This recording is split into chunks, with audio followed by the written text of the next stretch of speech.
I watched The Wolf of Wall Street. Yeah. I was like, I want to be an investment banker. My boss at the time, he had like this sick Aston Martin, all this stuff. And you're like, I gotta wait 15 years before I can get to that point. Yeah. Like, yeah, I want it now. But COVID hit and they're like, hey man, we don't have a place for you. Like there's no deal flow.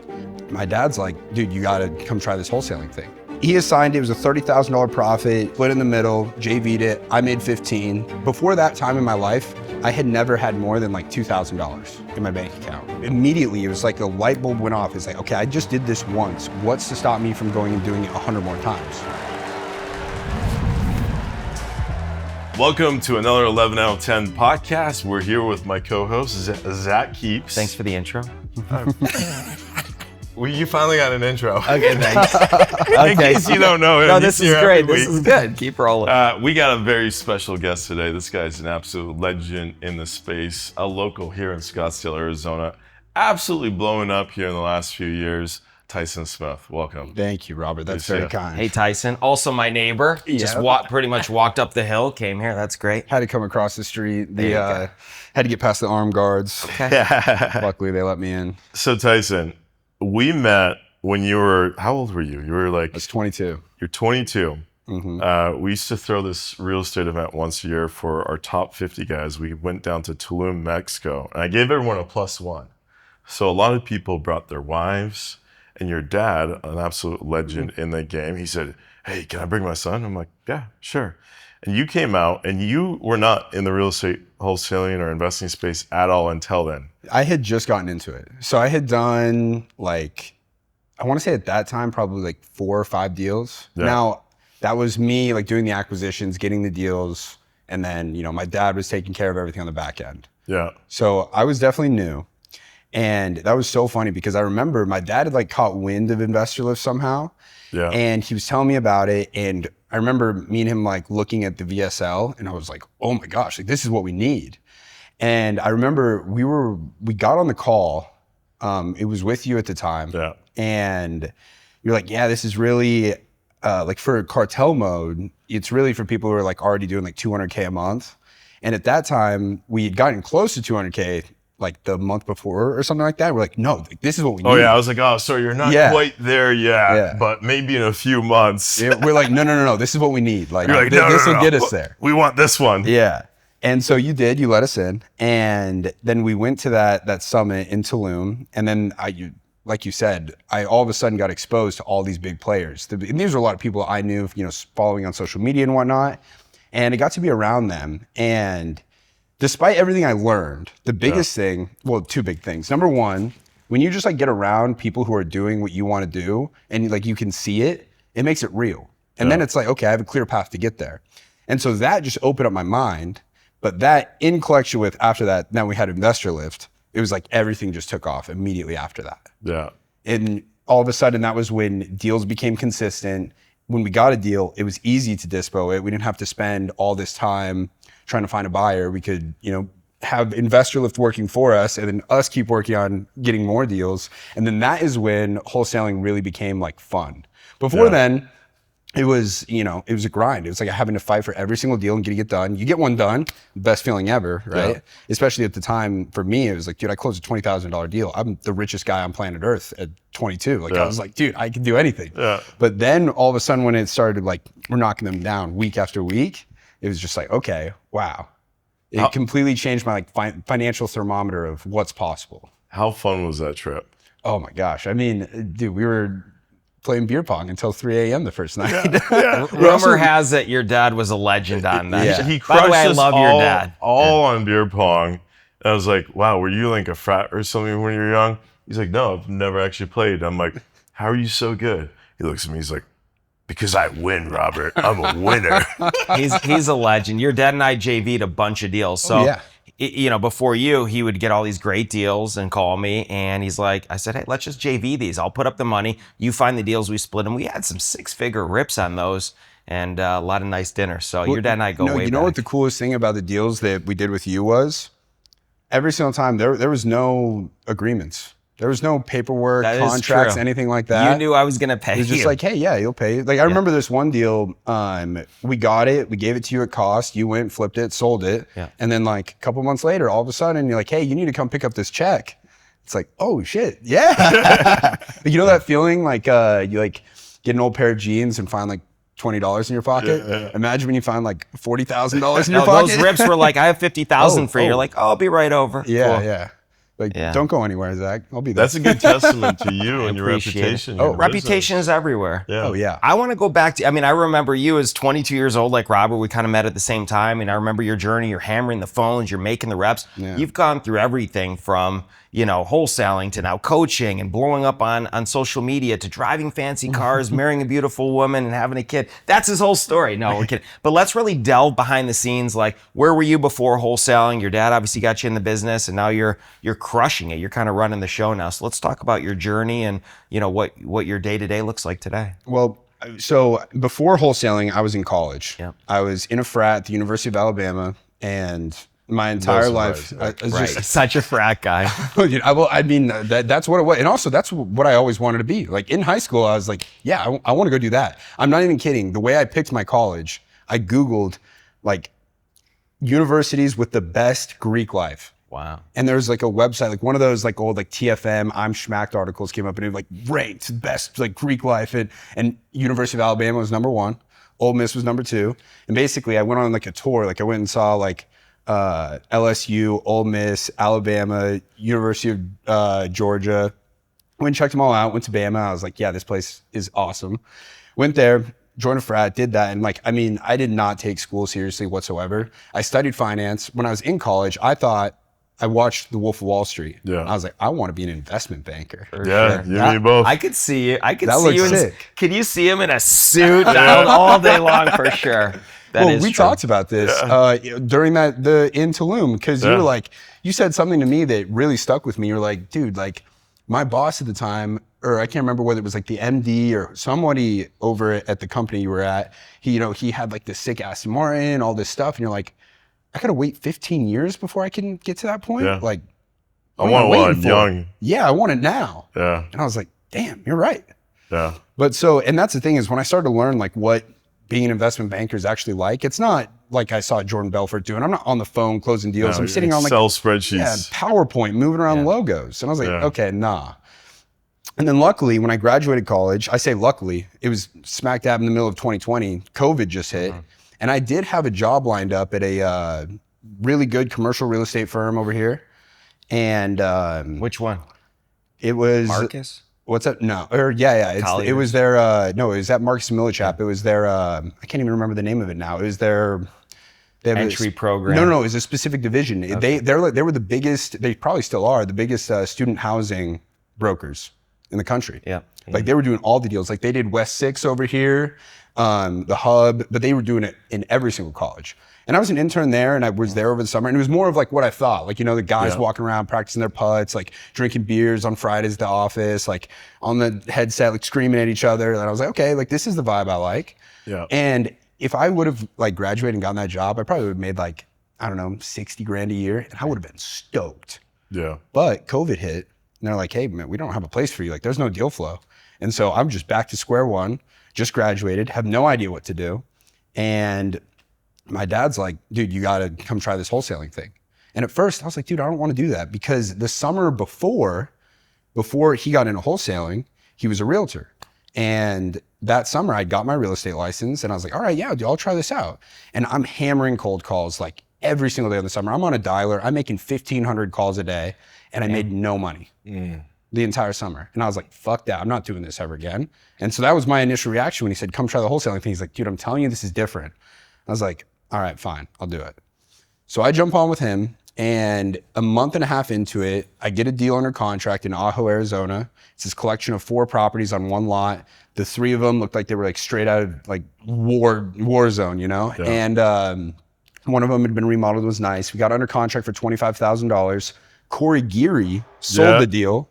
I remember Corey. Shout out to Corey Geary. Shout out Corey Geary. Where is that guy? Is he in Puerto Rico? He's in Puerto Rico. Yeah, crypto. He's whipping crypto. He was telling everyone to get on crypto, and none of us did, and he did, and he just rode that thing up. And that was important. I actually got him to move down to Puerto Rico. I was living down there. I was like, dude, you don't have to pay taxes on your crypto down here. Interesting. So he moved down there. He's living the best life with a wife and kids on the beach. Yeah. Unreal. Yeah.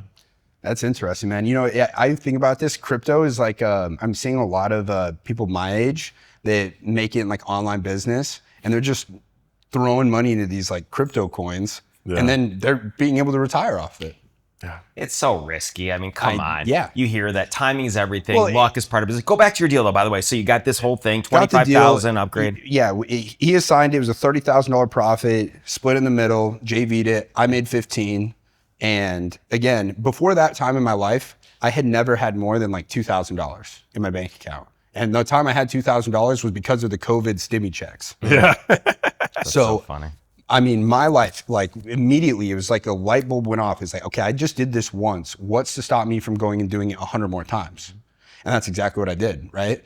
But then a couple months later, we go to the summit, right? Now I'm really exposed and I'm around people like you guys, right? And so it's like, that's something that people don't understand is when you get access to being around people who are like 5-10 years ahead of where you want to be, and like it makes your journey there so much easier. When you can see it, it makes it so much more real. It's like you can hold it in your hand. It's like, okay, this is real. I can get there. And so I feel like that really expedited me on my journey. But one thing I learned, especially when I was there, is a lot of these people were doing content, right? They were putting themselves out there on social media. And about the same time, I had realized, like I'm on TikTok because TikTok, it kind of just came out. And there are these kids that are my age that are like dancing on TikTok that live in these like mansions in Beverly Hills. I was like, okay, so how are they making money? Like, what's going on here? And I was like, there's got to be something to this. So at the time when I first got started in real estate, my thing that I'm best at, like what I'm best at in real estate is just closing people on the phone. And I was like, I got to lean into this. And so I started by just recording myself, just doing my calls, just closing deals. And I would go live and people would join and watch and they'd see, I'm offering somebody $300,000 for a property. I'm like, where do you have $300,000? I was like, I don't. I'm going to go sell this to Zach Keeps for $310,000. Right. He's going to pay the $310,000 and then they're going to give $300,000 to the seller and I'll make $10,000. And anyway, because I was recording myself, it forced me to like be on my A game. Mm-hmm. And so every single day I'd just go live, I'd record myself, I'd sit there, do acquisitions for, 4 to 6 hours and lock up my deals, but I started to grow a following from it. And then people started to reach out like, hey, I want to learn how to do what you're doing. I want to learn. And I was like, dude, I just kind of learned how to do this, right? But then maybe after like 2 years, I took my first student, the kid, John Shelley, shout out John. He's a stud. He just bought like a sick Lotus. Like nice. He's living it up. But he came on, he was like, dude, I'll send you $1,000 if you show me how to do what you do. And I was like, all right, deal. What I'll do is I'll get on a Zoom call with you and I'll just show you what I do, right? Here's how I find the people. Here's what I say to them. Here's how I analyze the deal. Here's how I find a buyer. And I came in, I did that, showed him what to do. And like a year later, he sends me a screenshot of like his like TC little spreadsheet. Yeah. And he had like 165 grand in pending deals. Sick. He's like, dude, this is crazy. Best like, $1,000 probably. Yeah. Talk about ROI. That's insane. That's better than crypto. Well, so here's my thing. When it comes to, because now obviously from there, I realized like I'm good at showing people how to do this and the people who come and learn from me are overwhelmingly successful. But something, and then this is something I got from a different guy. His name's Jeremy Haynes. He's in the like coaching space, but it's something called the fucking me scale. When somebody signs up and they want to learn how to make money in real estate from me, they pay me money. At that point, I'm fucking them because they've paid me money. They paid me $5,000 to learn how to do something. And right now they have nothing. My job as a coach is to get you so far on the other end of the fucking me scale where they feel like they've fucked me so bad because they've went and made so much money that they're like, dude, I gotta send you more. Like I gotta get you a watch or something, Because once you get to that point, then it's like, okay, I've done my job.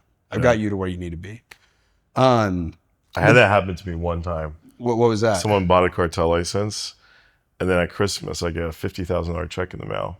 I call up the guy. I'm like, "Are you prepaying for next year?" What? He's like, "No, that's just a little bonus for you because I made so many millions of dollars more this year." That's amazing. I just wanted to pay it forward. That's the greatest testimony ever. A little extra. Well, it makes complete sense to me because really, I talk about this in the beginning when you're like getting into real estate, you've got to really hustle, get these deals. But when you want to turn into an actual business, InvestorLift is integral. Like you have to, which shows how great of a product you've made that it's like. Appreciate that. Thank you. You do. I mean, if you want to be a serious wholesaler, like, how are you going to do it without having InvestorLift? Thank you. So I'm glad we got you guys on. Well, I mean, look, it's both of you guys have been so instrumental, like I said, in my journey, being able to be around people like you guys who are doing what I want to do. And then also you guys provide the tools, right? Yeah. He provides the tools. And you provide the end buyer buying the deals. You go. Okay. That's what I need. Hey, there's no money in wholesaling if you don't have a buyer for your deal. 100%. Highest buyer score on InvestorLift in this whole area. Oh, it makes sense. Yeah, just before we jumped on, we're late right now because Zach had to go buy a house. Absolutely. Listen, How many have you bought so far? Two houses today. One's closing in Surprise. I It's just not even posted 11. it, and It's one you just 10:30. saw with Miguel called me. He's like, I got this deal, so I'm about to shoot a podcast, but hold on. Give me 5 minutes. Speed is the name of the game, right? Underwrite and execute. That's it. Don't blink. Well, it's with all things. And what's so interesting is when we first started talking about InvestorLift, we're enamored by this whole thing of being able to sell deals, find buyers everywhere. But the other thing that was so interesting to me is how heavily focused you were even on the acquisition side. Yeah. You're like, hey, you need to be running PPC, and it's very important that your page is a certain way because it needs to load fast. They need to be able to get in there, get their information, and then you have it's such an important job of you have to call that person right away. Right? You got to strike while the iron's hot. And when somebody enters in their information, somebody needs to be on the phone with them within 5 minutes, asking them, okay, you want to sell? Let's talk about it. Right. Yeah, if you don't call them within the first 5 minutes, your chances of converting them go down 21x. I believe it. They're on to the next guy on Google. Yeah. Look, if you got a hot deal, there's 100 buyers for it all day long. So you got to just execute. Yeah, Be a guarantee. No doubt. Let's talk about, so what point did you stop the Thunder Down Under stuff? I know you're making a lot of money dancing, and when you see this guy in Thunder Down Under, you would crush. Oh, you would be geez. chugging beers and dancing and moving it to Are you real talking about estate. like a Chip and Dale kind of Yeah, thing? Chippendales. This guy would be the perfect Chippendales. Is that how you paid through school? Like, what to talk about Oh, that? no. I got a scholarship, actually. Okay. For golf? Academics. No, dude, if you've ever seen, I look, saw your golf game. I love know. playing golf, and I mean, I grew up playing soccer, but the thing I realized pretty early on was I'm not gonna make any money from my athletic ability. Like, I got the hand-eye coordination of a damn toddler. That's so funny. So we gotta use this. I gotta talk on the phone. That's how I gotta do this. I can't be like these athletes. That's so funny. Let's talk about, I remember coming into your office, you had like a boardroom. We were sitting out and, making cold calls with you. I remember the last deal was a Mesa deal. You were unsure to buy. And I'm like, nope, you got to buy it and do this. And you sold it. Do you remember that Mesa Oh my deal? God, no, I was scared shitless. And I said, you got to buy this deal. Yes. You're going to make money. And you sold it for sale by owner before something hit the Exactly. market. Well, I no, remember so the this is deal. actually hilarious because this deal, I called Zach. I was like, dude, I don't know what to do with this. Like, I'll give it to you at cost. I had $5,000 EMD that went hard. Yeah. And I was like, dude, I'm going to lose this 5Gs. Like, I don't know what to do. Like, will you take it? Like, I have it at this. And you said, listen, I will, but here's exactly what I'm going to do. I'm going to buy it. I'm going to spend $500 to get it cleaned out. And immediately when I do that, I'm going to stick a for sale by owner sign in front of it. And I'm just going to sell it as it is. And he's like, that's what you should do. And I was like, no, Zach, like, just take it from me. And you're like, no, like, just go do this. Trust me. And I did exactly what he said. I got some hard money or something for it. Sent my cleaner over there, put a for sale by owner sign. That day, Was it the neighbor or something that bought it? And that day, somebody called, I want this, put in an offer, and I made $20,000. Yeah. Bro. Yeah. Yeah. But you literally, you told me to do that. And I said, no, just take it. I and you were like, remember. no, just Trust me. take a deep breath, Yeah. just do this. Exactly. Yeah. Good for you. That was So hilarious. I remember the operation. You had a couple girls calling in the room to the left. Your dad was there. Where's the operation today? What are you focusing on? Yeah, so I got to a point where, I had 3 acquisitions agents, a dispo agent, a TC, I had a sales manager. I'm running PPC, meta ads. I've got between 15 and 25 cold callers. And I got to a point where, we're doing, a lot of business, like, 6 figures every single month. But it's also costing me a lot of money, right? Like, my overhead was like 60 to 65K a month, and it was just really heavy. And basically I was at a point where I was like, I'm having to work a ton. It's like stressing me out. I'm making good money, but it wasn't what I saw it how it being. Like, I was just like more stressed out than I was fulfilled from the business. And the interesting thing was, at the same time as when I really started to like scale teaching people. And I'm teaching a lot more people and people are sending me a lot of deals. And I realize we're doing a lot of deals from people that I've shown how to do this to. And my cost on those was zero. I didn't have to pay an acquisitions agent to get the deal. I didn't have to pay anything. It was just somebody brought me a deal. I didn't pay for the marketing for it, anything like that. And I sold it and I made money. Yeah. And I was like, okay, there's something here. And so what I started doing was just these free classes where I said, hey, on Thursday night at this time, jump on and I'm going to teach you how to go get your first deal. And I'm going to show you exactly what it is. And I would do this again. I would be live doing my acquisitions, whatever. And I would just say, hey, if you want to learn how to do this, it's free. Come here on Thursday, sign up, using this link, come to the class. I'm going to show you what to do. And over the next year, I ran 50 of these free classes. I mean, I taught somewhere around 40,000 people exactly my strategy. I just laid it out. And because of that, to this day, if I open up my phone right now, look here, let me show you. Let's see this. I'll actually just show you guys what it looks like now. When I open up Instagram, my phone literally bugs out because of how many messages just come in. Oh my God. Wow, I wish. That's crazy. It's just like boom, boom, boom, boom, boom. It just keeps going, but it's anytime. It literally breaks my phone. I can't use Instagram. And I get deals sent to me every single day now that I don't have to go find anything like that, right? So now I have a process using InvestorLift where, hey, we come in, we move the deals, we help people out, everybody wins. Yep. And now I still do have a direct to seller operation, but the thing for me was I had to cut a lot of expenses. I realized I was just spending every single dollar, okay, I need to grow, because my thing was I want to get to $1 million a month wholesaling. But I've now come, not to say that that's not possible. I mean, we all know people who are doing, those kind of numbers. Justin Dillon just sent me a video yesterday. He just did 1.5 million last month. Dude, great. All in assignments? Yeah. I mean, it's possible. It's out there. Yeah.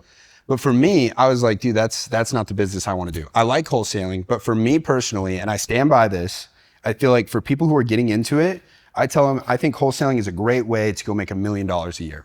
Now, you absolutely can go make more, but for me, in a low noise, actually doing this and pocketing a lot of the money, $1 million sits nice, right? That's where you're doing 4 or 5 deals a month. Yeah. So it's not all kinds of transaction issues. You're not dealing with sellers, this, that, hey, I don't want to sell anymore, and buyers come in renegotiating and title issues. And all of a sudden you get the Schedule B back and it's 3 pages long and a bunch of stuff you got to deal with, right? Yeah. But the thing that I've moved to since is the exact same thing. It's still wholesaling. I'm still doing that, except for I realized I've been selling used Hondas to brokies coming in, trying to buy a Nissan Altima with 75,000 miles on it, and I'm trying to get them qualified for financing, when this entire time, around the corner was a Ferrari dealership that's been hiring. And what I did was take the exact same process of wholesaling these houses, but I've taken it to luxury. To luxury. Okay, we got to talk about that. Yeah, no one's doing that. No one's doing that. One of the things I've taught over the years is that 70% of all the assignment fees are earned in the $200,000 to $400,000 space, based on the data we have on InvestorLift.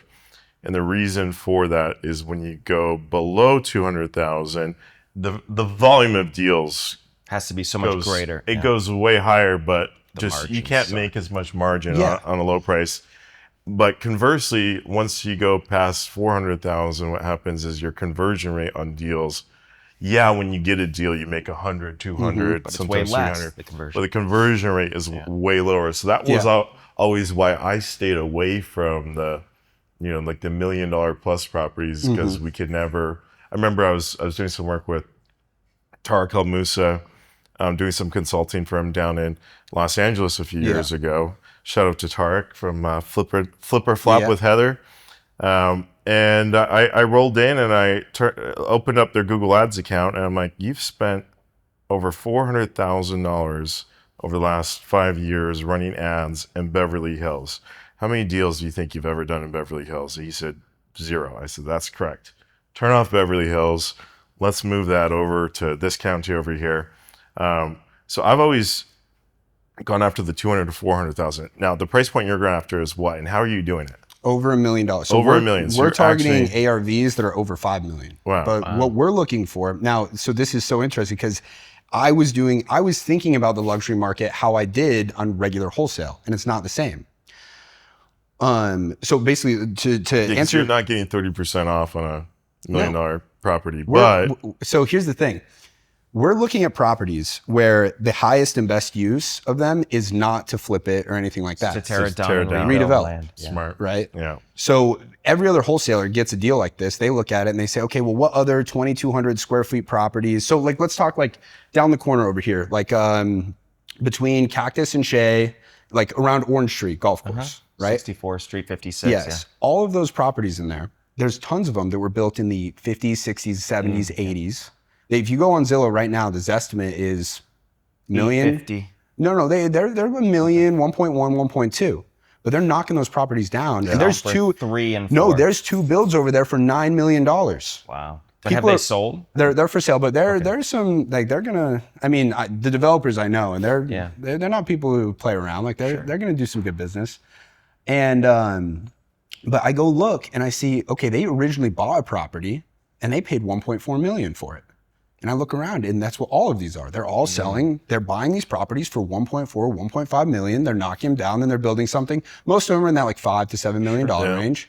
But what I realized is, okay, the highest and best use is not to look at this as a flip. Yeah. It's to look at it, okay, what is somebody going to pay for the land value? Yeah. But what we can do is these properties, the Zestimate on them is 1.1 million.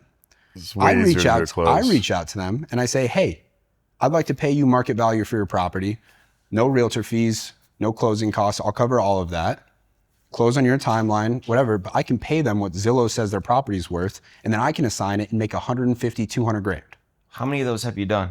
So I recently partnered with Matthew Tucker. Do you know him? No. He's the one who's feeding all the developers around this area. Yeah. Matthew who? Tucker. Yeah, so shout out Matthew. Thanks. But so the whole reason we got to know each other is so my house that I'm renting, the lot next to it, they have an easement. So there's a lot up there. When I first moved in, I thought it was a private hiking trail. That's what I thought it was. But anyway, when we moved in, like a couple months later, all of a sudden there's a Ford Raptor in my driveway. And I was like, what the hell? And I go out there and I'm like, hey, what are you doing? He's like, oh, I own this lot up here. And I was like, oh, the hiking trail? He's like, no, that's my lot. He's like, I've got an easement through here, whatever. And so I start talking to him. We walk up there and talking, and he's like, yeah, just coming to check in. I wanted to see if I could grow some kind of cactus here or something. I was like, what are you talking about, man? I was like, hey, would you ever be interested in selling this? You know, I'm a wholesaler. So he's like, yeah, for sure. I'm like, okay. And I'm like, well, how much you want for it? He's like, I don't know, make me an offer. And I have no idea. This is, again, it's in Paradise Valley. The property, the other lot just next to me, they just finished it. It's for sale for $8 million. And I have no idea. And I knew of Matthew Tucker from some friends of a friend, and I knew that he was in the luxury space. And I texted him and I was like, hey, I know you kind of do this. I don't really know what to do with this deal. This guy says he'd be interested in selling. Like, would you know anybody for this? He's like, yeah, if you get it for less than $1 million, it'll be a deal. So I texted the guy and I was like, hey, we'll do 700 grand. And he's like, oh, I'm going to dinner right now. I'll think about it. I'll let you know. He calls me back at 11 p.m. that night and it says, I'll tell you what, if you do 800 grand, 45-day closing, we'll make it work. And I said, okay, cool. Send him a contract. I just put the Arizona Department of Real Estate contract, 800 grand. And I sent it to 45-day inspection, obviously. Yes, 45-day inspection. Of course. The earnest money's not going hard. Exactly. And how much was your earnest on that deal? What's up? I put 1% on there. Oh, okay. Yeah. Wow, playa. Yeah. So $8,000. Okay. Well, so that's the thing with this luxury. It's not a beginner game. Like you have to be able to have a good EMD. Yeah. Right. Yeah. Which I think everyone should always put a good EMD. If you got confidence in your numbers, yeah, for sure, put a good EMD down. Well, I mean, look, I'm gonna put $100 there. If they ask me, to change it, oh yeah, it's a typo. Shoot, it's supposed to be another zero funny. There. Okay. But anyway, classic. Matthew texts me like, and so again, I get this under contract at 11 p.m. I send it to him. Let me just say one thing for the viewers, because this is all about giving back and giving valuable advice to our listeners. Earnest money is a bigger deal than you think. My average earnest money today is between $10,000 and $20,000 per deal. That will solidify your ability to get a deal, especially if you know you're going to buy it anyways. Even as the wholesaler, you're like, if I don't sell this, I don't care. It's such a good deal. Solidify that deal. Put up that money and close on it. Trust me, you'll get the best deal possible, and people will come back to you for more. The $10 earnest money, the hundreds. If you're a serious player and you know what you're doing, increase that earnest money, and all these wholesalers will bring you more opportunities. You're not walking away from $10,000 or $20,000. They're going to bring you every single deal. So increase the earnest money, increase your deal flow. Shows how serious you are. 100%. Yeah. Well, and if I have two buyers, and one's willing to pay $10K more, but he's only going to give me $2,500 earnest money, and somebody will put $10,000 down, you're selling $10K less. The $10K, it's a secure deal. There you go. For sure. Better deals, better opportunities. That's a great point. So go on to the deal. So Matthew texted me, he's like, yeah, I've got a guy for it at 1.2 million. And I was like, are you serious? He said, yeah, he'll come by tomorrow to come walk the lot. Wow. I was like, okay. So Max DeMello shows up to my house. I know Max, yeah. And he shows up in his like sick, like tech art Porsche, you know? Yeah. And he's this German guy here. Yeah. And anyway, he comes up and he's like, come on, let's walk the property with me. I'll show you, we'll talk about it. And I was just like forthright with him. I was like, dude, this is not my game. Like, I'm new to this, whatever. Well, let's talk. And so he starts running me through the entire process of development. He's like, now here's the thing about this lot. He's like, I could put something over here and we could probably get like $1,700, $1,800 a square foot. So like a massive build, right? But here's the problem. It's on hillside. We have to get the hillside ordinance. That's going to extend this project by another 8 to 12 months, maybe, on top of everything else you have to do of just the regular talking to the city, hiring an architect, getting the plan signed off by all the different engineers, everything like that. So he's like, you know, I think I like the deal. I think we'll do it. He's like, I'll tell you what, let's go get lunch and I'll call some people and I'll make sure that this is a deal I can do. But at the numbers, 1.2 is good. I'm like, holy shit. Okay, yeah, let's go get lunch, Max. Yeah. And lunch on me. You're like, Capitol Grill or City Hall, your choice. Yeah. So we went to Global Ambassador, and after we have lunch, he was like, oh, I'll tell you what. He's like, let's go. Like, I want to show you the spa. And we're like sitting in just like this area they have over there. And he's like, I'm gonna call the builder I'll use for this. And he calls Bad Rock. Yep. I know. So he calls up Brock, and Brock, he's like, hey, I have this lot. It's next to the Paradise Valley, the country club over there. And he was like, wait, is it on this side over here? And he's like, yeah. He's like, oh. And then he just rattles off the address before Max even says it. Yeah. And he's like, oh yeah, I already know all about that. Like, I've looked at it. And basically there was an issue with the lot there was not enough, what do they call it? Leach area or leach space basically for the septic. Yeah. He's like, and we can't connect to the sewer, even though my house is on sewer, it's right next to it. But he's like, we would have to, like, the amount of money you'd have to spend to get a septic tank in there is like astronomical. He's like, wouldn't do it. So just like that, I watched a $400,000 assignment fee just disappear. Damn. But through that, I sat there and I was with Max for 3 hours or so. And he was just telling me all about development and everything about this. And I realized how much opportunity there is, because he told me, he's like, dude, we try to get deals from like realtors, but they don't really know what they're doing most of the time. Yeah. He's like, we need more of them. And like, we're paying like market value, right? So it's like, if you can go find these lots, like, I'm happy to pay you $100,000, $200,000, $300,000 assignment fees. I need these deals. Yeah. And I was like, are you serious? And so he's like, you really need to go spend some more time with Matthew, because Matthew is like feeding all the different developers these deals. Me and Matthew, we go get lunch and we start talking. Wait, does he work with Eric Klein? He used to, yeah. That's right. I met him there. We were doing a podcast with Eric, and he was there, and it all come together. Correct. Yeah, I met the guy. That's the guy. Yeah. So me and him talk, and basically I explain to him what I'm doing with the coaching, and I'm like, look, I show people how to do this. Right? I teach them everything, but it brings me so many deals. And he was like, well, what if we could do the same thing with luxury? Like, smart. He's like, I can move all of these deals. If we can show people how to go get them, how about instead of splitting a $15K assignment fee, we split $150,000 assignment fees? Yeah. And I was like, all right, let's do it. So that's when we launched. We have a program called Lux Blueprint, where we show people how to go find these deals. And I'll just tell you exactly what we're doing, exactly what I just showed you. We identify these pockets where there's older homes that are getting knocked down, and they're building, new ones that are, over $4 million, because that's where the numbers fit, where we're going to be making lot six value, figure. 25%. Exactly. You mentioned that yesterday. Yeah. We can reach out to these people, and genuinely, we can give them a great deal, because even with us, with a 6-figure assignment fee built in, we can offer these people what they get on market, net, like without paying fees and commissions. Yeah. And these markets are everywhere. So you were in Virginia for a little bit. The other day I was looking at Arlington. Yeah. Dude, there's these neighborhoods. There's these neighborhoods. All the houses are built in the 1930s. The estimate is $700,000, and all developers are buying the lots for $1 million, and then they're building properties that are over $4 million. Yeah. I used to have one of my first podcasts, actually. I had a podcast years ago called Dealmaker Nation, and my co-host Josh Cohan, his entire business was doing this in Falls Church, because there's this loophole in the code where if you buy a property and you scrape it, you keep the foundation, and then you extend no more than 30%, instead of the permits taking like a year, you get permits in like 4 weeks or something ridiculous. Does it still count as a new build, or is it technically a remodel? It'd be a remodel if they're using the same foundation. That's probably why. Same foundation. Wow. So he could his cash conversion cycle would just get compressed. So we'd buy these old 1960s houses for 400, 500 grand, scrape them, extend the foundation out 30%, and then on the same lot where there was a 2,000 square foot house, he would go up 3 stories. Wow. And then there would be like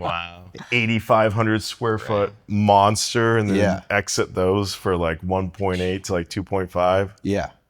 Well, and so here's the thing about it. When you're dealing with somebody like that, who's got that much margin on the back end, little problems that come up aren't so much of problems. It's one of my biggest gripes with like wholesaling is all of a sudden, like, especially I'm doing this virtually, right? So I don't have my eyes on the property. All I have is the seller's word for it. And then you get a buyer in there and they're like, dude, there's like a major structural crack in here. We're gonna have to redo this foundation. I need $20,000 off. Right. And then boom, my deal's done. Yeah, but with this, it doesn't matter. Dude, we had a deal where there was a, now this wasn't my deal. I say we, this is Matthew's deal. And there was so he's making $150,000 assignment fee on this deal. And there was basically an issue with like the floodplain of basically where the property was, water was gonna come in a certain way. And he's like, oh shit, this is done. Like and talks to the developer and shows him, and the developer's like, whatever, we're gonna have to set up some redirects. It's gonna be like 150 grand, but we're good. And he's like, no price reduction? No, like, look, they're making millions on the back end. So yeah, that sucks for them to eat, but it's like, they just have the room to be able to do that. So not only are you dealing with a buyer who has more leeway, but the sellers too are just like, they're people, oftentimes it's their second, third, fourth home. You're talking to them, they value just like the speed and convenience, but also the privacy of not having to, and this is something I talked with Forrest about, because he was doing a lot of the deals in California. Blackburn? Yeah. And he was like, they value the privacy. They don't want to have a sign in their yard, their neighbors asking questions, people walking through, where it's like, hey, look, it's done off market, it's private, you know it's done, you pick your close date, boom, that's it. But also, dude, these sellers are the kind of people, they answer their phone, they appreciate, and you can be just exactly upfront with them, right? Yeah. Of like, hey, look, I'm not your buyer, I'm working with a developer, but here's what's going on, here's the developer, and they understand it. And when you walk them through the numbers of like, look, let's talk about the comps in your neighborhood. Your neighbor sold there for 1.2, this one did 2. Yeah. I'm giving you 1.1. What did they net after paying their agent and everything else? Also having to deal with all that stuff of your house being on market, people coming through it. We're not gonna have anybody come through your house. You get to pick your closeout date.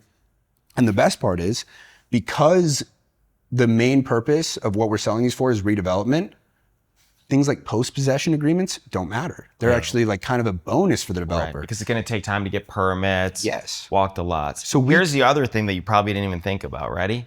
People that buy over, let's call $800,000, $900,000, those buyers, they have money. So when they start doing these inspections and they're looking for mold, they're always retrading, number one. And two, future liability in terms of the spuds to those people is probably a big thing. Hey, do you like sleeping at night? You know your buyer that has $1 million, a doctor, they've got big attorneys, friends. With this deal, there's no spuds, no contingencies. You're not gonna wake up in 6 months and think that, oh, you misrepresented something. You don't have to misrepresent anything. You're just selling the house. You're walking away clean, not only today with cash, but you can sleep great for the next, as long as your life, because there's no disclosures. That's a huge intangible for what you're doing for those people. Can I get a timestamp of exactly right now? Because I mean, if I had my phone, I'd need to write down a note, because this is going straight in my script. But it's so true. Think about it. Everyone is fearful. Everyone is litigious in today's society. Now you can sell your house and not worry about 30-day inspection. Are they going to close? Are they going to retrade? What mold inspectors are they coming? What truss engineers? I mean, especially at that level, the amount of inspections and scrutiny is crazy. That's a huge value add for you. I didn't even think about that. Well, and this is a reason why I don't even like flipping, because I think about that when I'm flipping a house, and I don't want to have to deal with all of that on that. So that's one of the biggest value adds that you'll provide. Wow, that's massive. Yeah. You know what you got to watch for as you go over to the East Coast? This is where we got burned a couple times when we did deals like this. On the East Coast, a lot of the older homes, the heating systems used to be fueled with oil tanks. Okay. We don't have that out here. What do they call that? Isn't there a name for it? It's like something in tube, or I don't know. It's just the heating systems were powered on oil. Yeah. So they would have these literally outside of each house. They would dig a pit, and there would be a tank, and they would fill it up with this oil. And once a year they would add oil to these oil tanks. Now, when those oil tanks were decommissioned, they were supposed to take all the oil out. But a lot of people just, as they switch to a new heating system, they just left those tanks in the ground with oil in them. Ooh. And over time, they start corroding leaching. and it starts leaching down into the soil. Now, if you get a property that has one of these oil tanks, what you have to do is you have to remove the oil tank, number one. But number two, you got to hope and pray that it didn't leak, because you have to do a soil test and it's like so many parts per million. If it's above that, you have to start digging. And there's no stop on how far you have to dig. Oh my God. So I've literally, I remember one dude, he spent, I think, like 800 grand digging down. Like he had to go down like 40, 50 feet to go get rid of this contaminated soil, which then needs to be dumped in a certain like EPA facility. And then you got to go backfill it all with, that's the one thing you got to like. Wow. First question I always ask, is there an oil tank? And a lot of times they'll say no. You got to get a inspector out there with a metal detector, because they'll bury them in the ground. The way to spot them is you'll see a pipe. I almost bought a house, old historic house. It was actually built by George Washington's nephew. Oh, shoot. And the guy was like, oh yeah, there's no oil tank.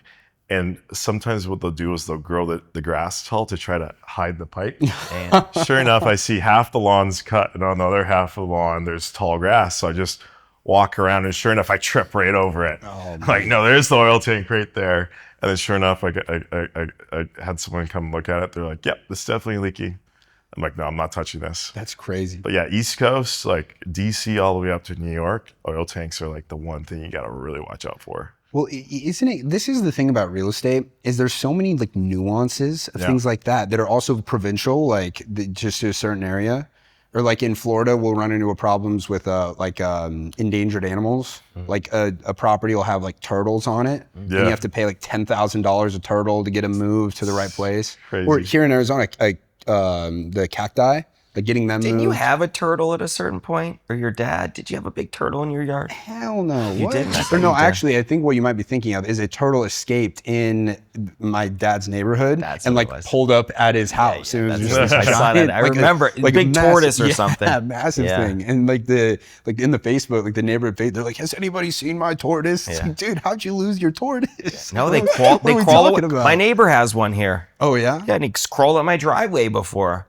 Security, there's a tortoise in the driveway. Geez. Monsters, they're huge. Oh yeah, They're cute. That's the coolest thing about Paradise Valley is the wildlife you see, man. Okay, so you're going all in on this new model. Oh, absolutely. And then it sounds like, you look at like guys like Pace Morby, he's got all these students, you think, oh, he's making all this money in coaching. He makes all his money on the deal floor from the students and picking up the deals. Well, this is where I learned it from, was from Pace. I was at Grant Cardone's office by chance. This is the weirdest story. So my wife's friend in college is Grant Cardone's like main social media person. And Grant sent me a DM on Instagram, and it was to invite to like some coaching like seminar thing he was doing. And I knew it was this girl, Mandy. And so I replied and I said, oh, hey, Mandy, like nice to hear from you. Like, I hope you're well, whatever. And I'm sitting on a flight. Like we're about to take off. And all of a sudden this girl FaceTimes Meredith. And she was like, why is Grant Cardone telling me that Tyson's hitting on me in his DMs? He's like, what? He's like, yeah. So Grant was like, hey, who's this guy who knows who you are, whatever.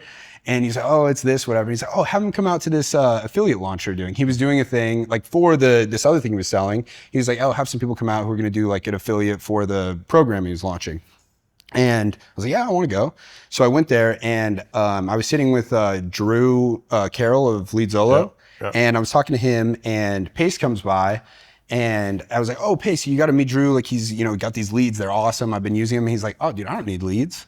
He's like, dude, I buy every single deal from 100 million a year, every year. Exactly. And I was like, wait, hold on, what?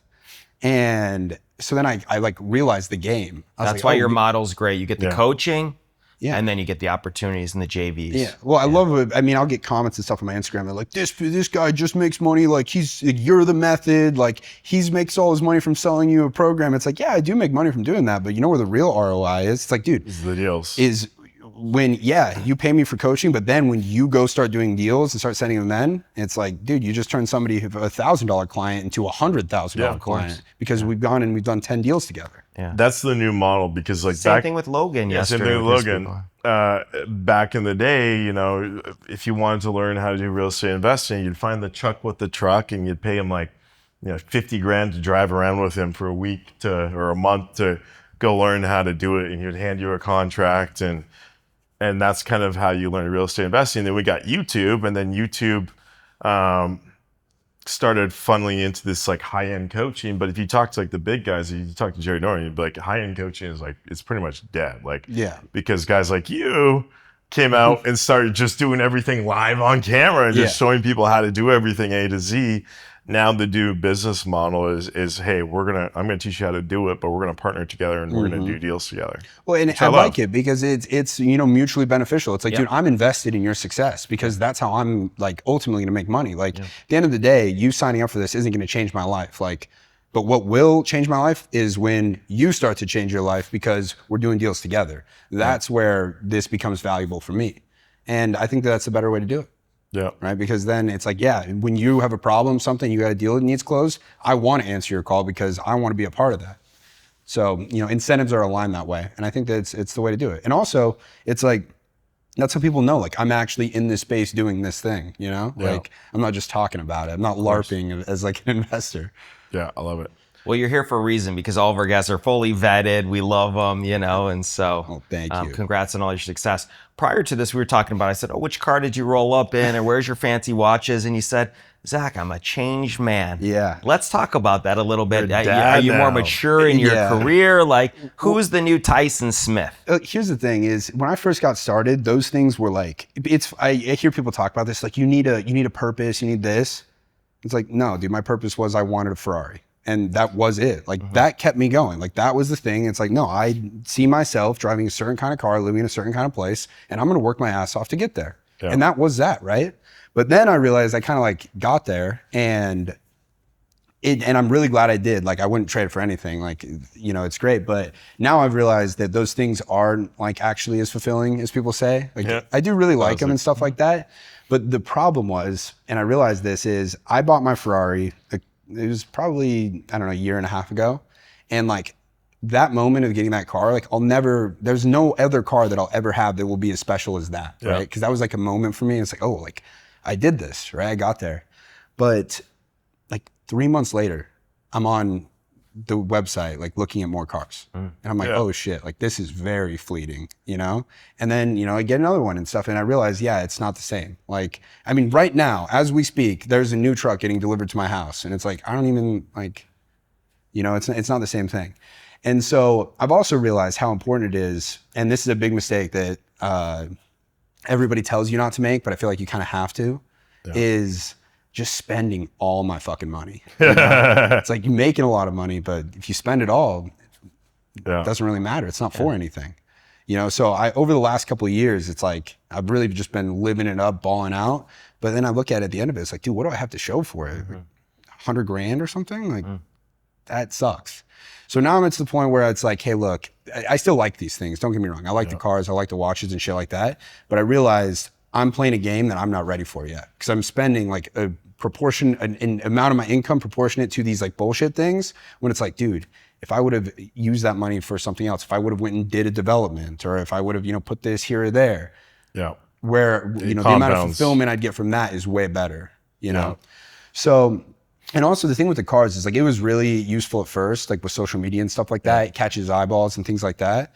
But now, I mean, people are going crazy. It's like, you know, used to you buy a Ferrari, you buy a Lambo, it's like, holy shit, how do you do that? But now people are buying Bugattis and Koenigsegg's and they're spending millions of dollars on cars. And it's like, now people are just so desensitized to it. Like back in the day, like, you know, you saw a Lambo on the street, it's like, oh shit. But now people see that every single day on their phone and multiple times. And like the craziest ones. Welcome to Paradise Valley. Welcome to Scottsdale. You know, that's no longer a differentiating factor. Right. Well, also another thing is like personally, I realized that was kind of like I said, like that was my motivator and that was sort of how I validated myself. Yeah. But at this point, like, I mean, you know, I'm a dad, I have like a family and I realized like, dude, that shit doesn't matter. Like My daughter doesn't care what kind of car I drive. She matters what kind of person I am. Yeah. And so that to me is more important now, where it's like, now don't get me wrong, I say this, I still like cool shit. There's still a place for that, but it's like, hey, I do have other priorities now. So what's the investment strategy then? Where are you going to deploy your funds now? Instead of big car payments, are you going to stabilize, some real estate? Are you investing in crypto? I'm going to go buy stocks and bonds. Fuck no, we're going to get in real estate. That's my point. So you're going to just go all in and so here's the thing is on social media, I see people make these blanket statements about this is the best investment. This is, and it's not true. It all depends on the person and your skill set. Yeah. For guys like us that are in the game and we know how to get these deals, real estate is always, it's going to be like, I've got a buddy who, he's a very smart guy. He's a financial manager, and he's always telling me about these other different vehicles and stuff like that. And it's like, dude, none of this compares to what I can do in real estate. Because you have such a competitive advantage. Right. And it's like, I can go get these deals for, with so much built-in equity, and then I know how to make moves with them, whether, it is a value add or it's a buy and hold or it's development, whatever it is, where I can get returns that will never be possible over there. Now, one day, yes, there will probably be a certain point of wealth where it's like, hey, you diversify and do these other things. I'm not at that stage yet. But so for me, it's like, hey, I need to get to the point now where for 6 years, I made a lot of money in real estate. It's about time I make money owning real estate. Yeah. So that's what I'm thinking of. And for me, this all like aligns, especially with what I'm doing with luxury. That's what's interesting to me. Like that's what like I'm drawn to. And I always have been, is like this luxury stuff where for me to go like, build like, a portfolio of rental, Section 8 properties in like Ohio, like that's not interesting. Like I've got to force myself to go like care to go do that. But for me to go look at like luxury deals and looking at redevelopment and things of that nature, it fires me up. Like I'm excited about it. I love to do that. So that's where I'm headed is, I mean, it's funny. Do you know Templeton Walker? Of course. Yeah. So it's so funny. He's changed his whole business. Templeton? Yeah. Or the name. So he was always all over the board, real broker, and then wholesaling all the time. And all of a sudden, he's re-identified himself. I'm only doing high-end development. I want to be a luxury real estate guy, and that's what I want to be known for. There's a commonality, a similarity with what you're doing. We talk every week. Oh, there you go. He's a great guy. I love him. Oh, yeah. No, he could be a good guy for you to sell lots to, obviously, and develop. We've got 3 deals under contract with him right now. There you go. See, there you go. Yeah. Absolutely. I think he closed 2 yesterday. He was flipping one, made some money, and he closed on another one. Same corridor. Well, so here's the thing also when it comes to like luxury is in any given market, there's going to be like 10 players who are like doing deals, you know? And now he's stepped in the game and he's playing. And he's Jerry Norton's brother is one of the largest players. Yeah, really? He sure is. Norton Luxury out here. He builds $20 million homes. Yeah. His brother is one of the largest luxury builders. He works with my buddy Josh Peters. Yeah. They crush. Well, dude, it's such a cool game because here's the thing, man. Like I was walking through one of Max's properties, that one he just sold over. I walked it.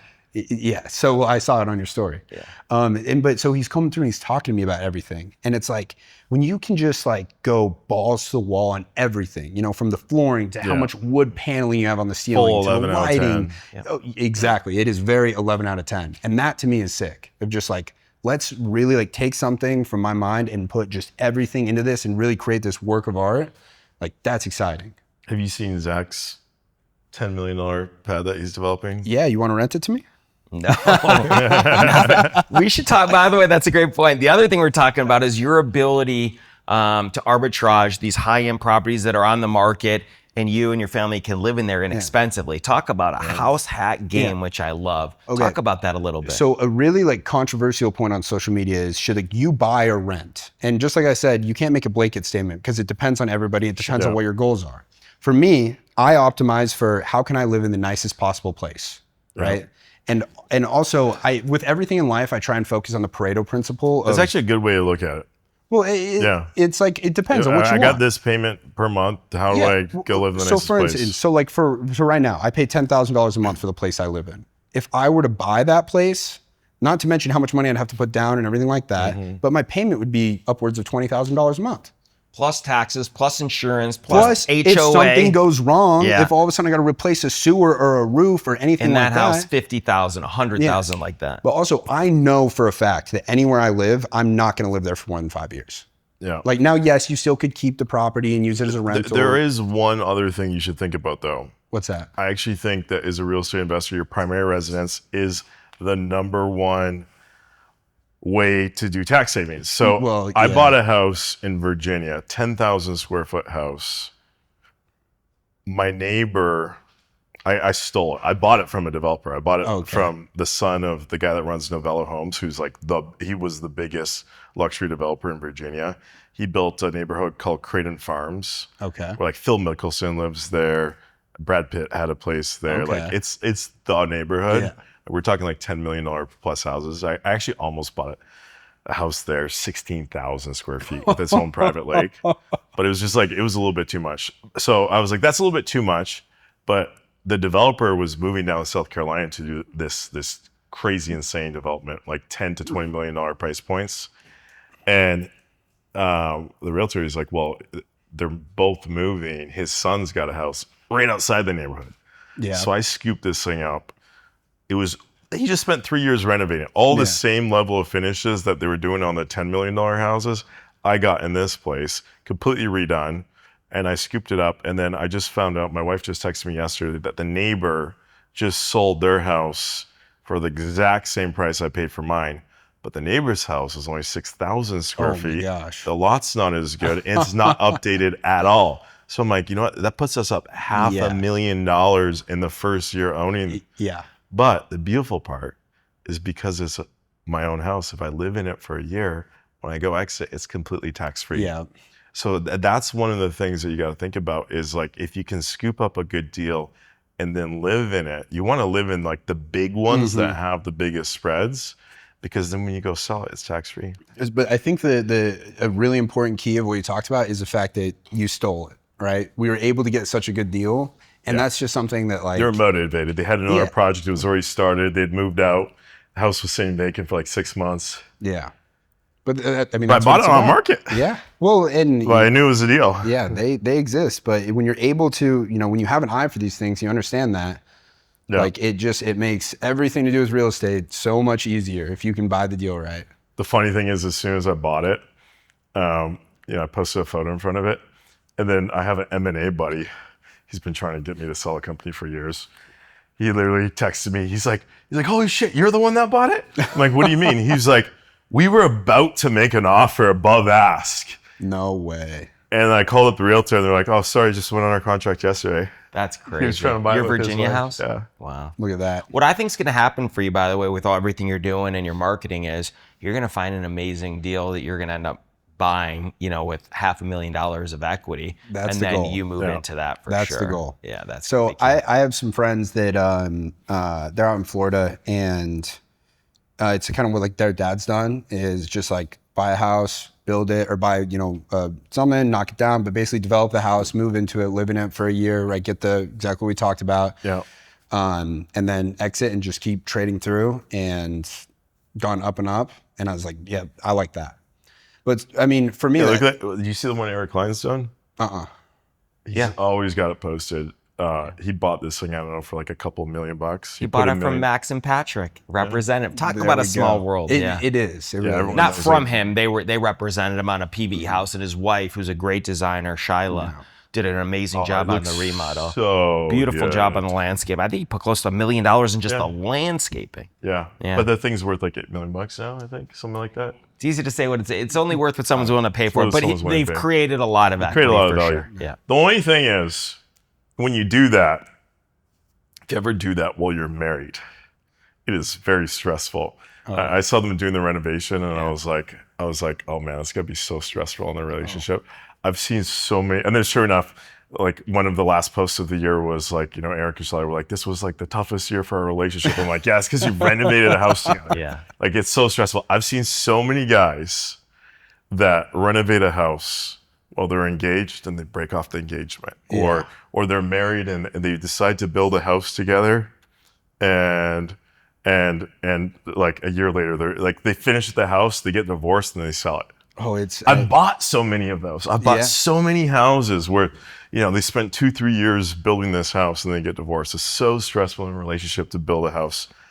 I don't know why that is. Well, I mean, I think number one, the place where you're living and stuff like that, things going on, and then differences of opinion about what you want done and stuff like that. I think probably part of it is what men value is like we're all about like the practical stuff. You know, Yeah. we're like, let's make sure there's a good water system, and let's make sure that like, you know, it's got like, so we prioritize certain things, versus women are going to prioritize completely different the things. powder room and shit. The kind of we need the Gucci fucking wallpaper from Milan. And It's funny though when you're building or remodel these big spec houses, what you think people want, what they really want are different, and also it's like these big bars and entertainment areas. And then you ask these people, how many times have you entertained in the last 5 years? Oh, we've had 5 parties. So you want to spend an extra $2 million for these 5 parties? Go rent a party room. Like it's so dysfunctional. It's crazy. The other thing that I think is interesting in high-end development is these guys building these spec out here, the one I'm building, $10 million, $11 million. You spend 5 years doing it and the buyer's like, oh, you're making $3 million, $4 million, $2 million, blah, blah. Okay, guess what? You have $10 million to buy that house. Do you want to wait and start development and go through the stress with your partner or individually? 5 years versus the enjoyment, the net present value of today. What is that worth to you today to walk into a home that's already done, that we've already had all these hardships and stress and fights over, versus enjoyment today? What is that worth to you? They're like, here's full price. But when you think about it, it's true. Sure. You spend the carrying costs. You deal with the SRP and all these headaches and, hillside development for multiple years and hardships versus, oh, here's the keys. Go enjoy this house. My blood, sweat, and tears. Aren't we entitled to make a few dollars for all those hardships? Absolutely. For sure. And you get paid in proportion to what kind of hardships you can, We talked about that with Logan yesterday. His returns are, 2,000%. He gets him paid in proportion to him solving these complex, highly complex, fractionalized ownership and title and poor deeds and everything else. It's crazy. So, it's interesting. So I saw you before. You've had all these different phases, and I love your social media. It's hilarious, and I love the fact that you don't give a shit. You post, you don't care. You're authentically yourself, and just staying true to yourself, which I appreciate. That vulnerability and transparency. The thing is, it's taken a long time to get to that point. Right. So I tell people, because right now, I think that it's so important to put yourself out there, and it's like it's a cheat code for life. It's like being on social media and doing that. It's like steroids for every other part of your life, right? Whether it's like business, connections, networking, anything like that. But it takes a while to like learn how to do. And I look back at like my other posts, and it's like I was trying to be like other people that I saw, and it took a while to like be able to just like the thing that I always tell people is, the more you can be authentically yourself on camera, like just how you are when you're with people, the better you're going to do. No one's going to be better at being you than you. Yes, I love that. It's true. Absolutely. Well put. One of one. Yeah. One of one. But you have to. And the other thing is, I call it like you have to climb cringe mountain.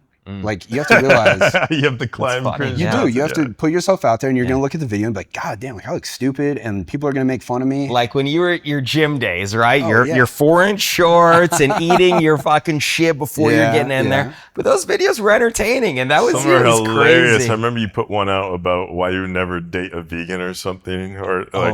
No. The video about. I made a video that said, I won't hire when it comes to hiring a salesperson, you got to check and see if they have an ugly girlfriend. Oh yeah, it's facts. Because if they have an ugly girlfriend, they can't close. Oh, some of them are so hilarious. Well, so I made that video, and it got that's your problem right there. You should be hiring women. They're some of the best closers ever. So you should check their boyfriend. Sure. It should be the opposite. I saw one yesterday you did on, it was like an OnlyFans girl, and it cut to you. It was like, you want to learn how to make money like this without selling your soul? Oh my God, I was laughing so hard. That video has gotten like over 20 million views. Wow. Do you monetize on that? Do you make money on that? I mean, yes, I do, because people see it and then they go and they sign up for my products. No, I don't mean it like that. I meant like from the views. Do you monetize any of that, or you don't care about Instagram doesn't pay you. TikTok pays you, but like they know. Instagram does. I mean, I get probably like a couple $100 a month from them, but it's like like people think like YouTube videos. Like I mean, that to a point. Like I probably make like $1,000 a month from YouTube. Yeah, but it's like, dude, that doesn't matter. What matters is somebody sees my video and I go do a deal with them and I make 20. Exactly. It's branding. It's being top of mind mentality is the reason you do what you do. Well, but that's the thing I didn't understand when I was first like getting into it. Is that's how I thought you made money. It was like, oh yeah, people see this, or maybe you'll get lucky and a brand will reach out to you and be like, hey, wear my shit and I'm gonna pay you money for it. And sure, that does exist, right? Like I'm sure it costs a lot of money. The sock company, Ondo Sock, just reached out to me. They want. Oh yeah. Because I mentioned that, like I spent $600 on socks because they're the best socks. And Ondo's like, socks? Hey, Hold on, what's the cheat code? What Ondo is it? socks, Oh, invisible Ondo? socks. Yeah, they're the best. Like They don't slip. They never actually slip. the that's grip good. actually goes on. Yeah, they're Yeah, I like hate the 40 ones bucks that a pop, slide but they're down. so worth it. Well, when it comes to like one of like something that I realized, like an actual needle mover in my life of something that like money can afford you to do, and even though it's not that expensive, every 6 months, all new socks, all new underwear, all new black t-shirts. Like just set a reminder and just refresh those things. It's so nice. Like I don't got socks like holes in it and shit. Like, and it actually is a needle mover in my life, is just to refresh those things. But I got to get the Ondo socks. They're great. Like. Shout out to Ondo. Yeah. Look for the better next send me some free sponsorship. socks. There you go. Sponsor my guy. Times are tough at InvestorLift. All right, thanks. Send me some free socks. Yeah.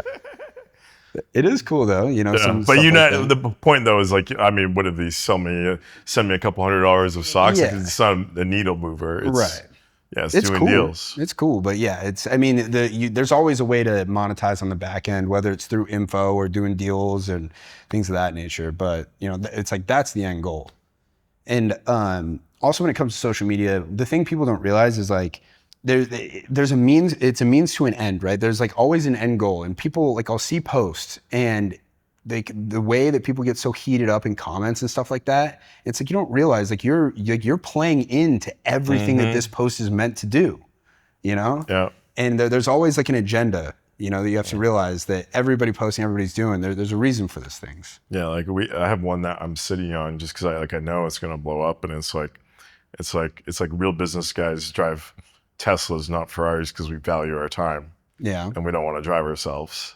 It's like the real players. Like you drive a Tesla, I drive a Tesla. I'm not driving myself. I'm letting Elon Musk drive. I got to get a Tesla. But like, I know it's just going to blow up because all the car bros are just going to be so triggered. But that's the point. You have to. Like, right? Social media is a race to the bottom of like that, of who can say the most outrageous thing that's going to piss somebody else off. Like every piece of content I make, I try and think is I need half the people to love this, which that's why this is such a good example of what you're talking about, of why it will blow up, is because half the people are gonna be like, he's absolutely right.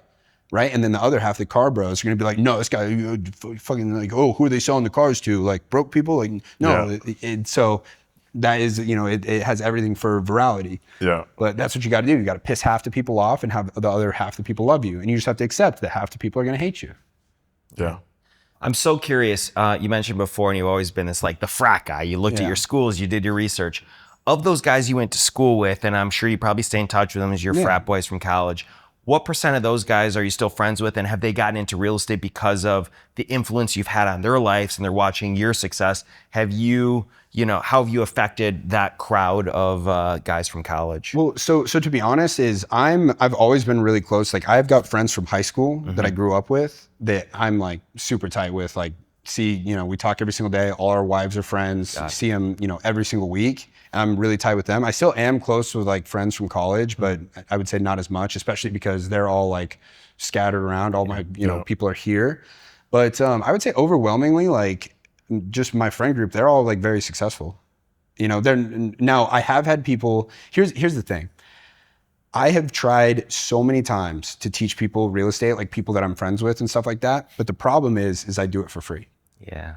People just don't value what they get for free. Yeah. I will pour into somebody, give them everything, and then they never do anything with it because they don't have skin in the game. Yeah. It's like, okay, right, if somebody pays me money, they're going to go get that money back, right? They're going to fire that under their ass of, okay, I'm going to do what he says. Where if I just tell you to do it, it's going to be like, oh, you know what? I'm going to get that on Monday. Then I'm going to get started. But then Monday comes along and something else pops up that's convenient, That's a great point. So I mean, I've tried, but I actually do not have, or actually, no, I will tell, I've got one friend from college who he was actually went to ASU, but me going to Alabama, and like I said, my friends from high school, mostly went to ASU. Whenever I'd come back, like I lived with them. Like I almost got to go to ASU a little bit.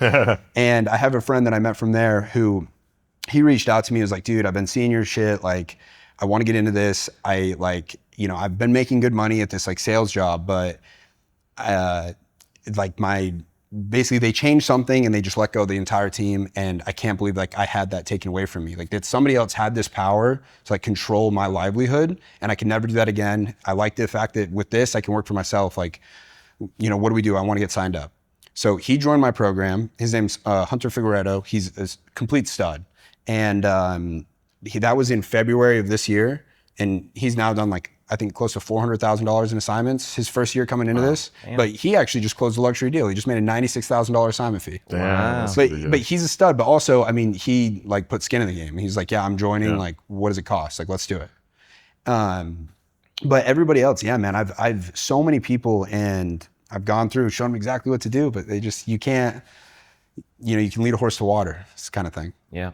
But no, my friends are all like, I mean, I have a friend who makes more money than me at a W-2 job, right? He's a sales engineer. He sells like AC to hospitals and shit. Interesting. Right. But yeah, all of them, they're all, successful in their own way and stuff. But I would say I'm like the only like entrepreneur tough guy doing my own thing. Yeah. So you found this niche now with these luxury basically sourcing lots for luxury developers. Mm-hmm. Is your plan to just double, triple down on this, teach an army of guys online how to do this, and start scaling it up across the country? Here's my big hairy goal, right? Like 10 years from now, who's the guy I want to be?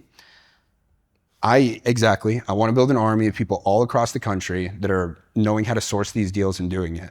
But 10 years from now, I don't want to be wholesaling these deals. I want to be the one doing them, right? Smart. And so from me doing these deals, you'll learn the game. Well, here's the thing, Zach, I bring you a deal for a new build here. You'll be interested in buying one of those. Yeah. But what happens if I say, Zach, instead of you paying me my assignment fee, let me just take equity and watch the process. Yeah. I know.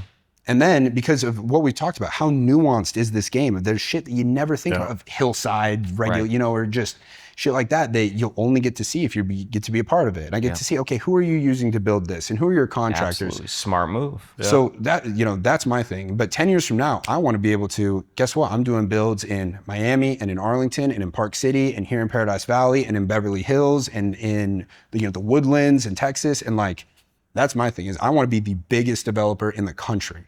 Right? Where like Tyson Smith luxury homes, like, yeah, that's where you go when you want the damn cream of the crop, anything, that's where you buy a house from. I love your decisiveness. I love how coming out of college, you're like, what's driving me? I don't care what I have to do. It's not the money. I want to go buy this car. You got it. I want to marry that hot blonde. Yeah. You got that. You want to have a baby girl. Got that.